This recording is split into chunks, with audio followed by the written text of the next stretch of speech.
নমস্কাৰ, মই দীপ কবলগীয়ালৈ স্বাগতম জনাইছোঁ আৰু আজি আপোনালোকৰ মাজলৈ ভিডিঅ'টো এইটো কাৰণে লৈ আহিছোঁ। আজি আমাৰ মহিলা বিশ্বকাপৰ world cup final India versus south Africa আৰু এই খেলখন যাতে আপোনালোকে সকলোৱে মিছ নকৰে।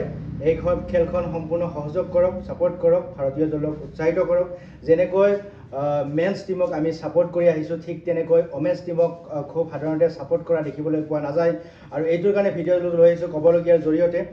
আপোনালোকে যাতে খেলখন চাই আমাৰ ওমেন্স টিমটোক উৎসাহিত কৰে, আমি যাতে সম্পূৰ্ণভাৱে ফাইনেল জিকিব পাৰোঁ এই ক্ষেত্ৰত। আৰু ক'বলগীয়া এইটো আপোনাক ক'ব বিচাৰিছোঁ যে সম্পূৰ্ণ এইবাৰ আমাৰ মোৰ হিচাপত মই কৈ দিছোঁ আপোনালোকক, এইবাৰ ওমেন্স আমাৰ ৱৰ্ল্ড চেম্পিয়ন হৈ আছে।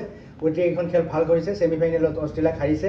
সম্পূৰ্ণ খেলকেইখন যদি চোৱা নাই আৰু যিসকলে চাইছে সেইসকলে নিশ্চয় গম পাইছে। গতিকে আপোনালোকে আজিৰ খেলখনত মই আমাৰ টিমক সম্পূৰ্ণ শুভেচ্ছা জনাইছোঁ। All the wishes, all the best. গতিকে আপোনালোকে শুভেচ্ছা জনাওক মোৰ এই চেনেলটোৰ জৰিয়তে। গতিকে ধন্যবাদ আপোনালোকক।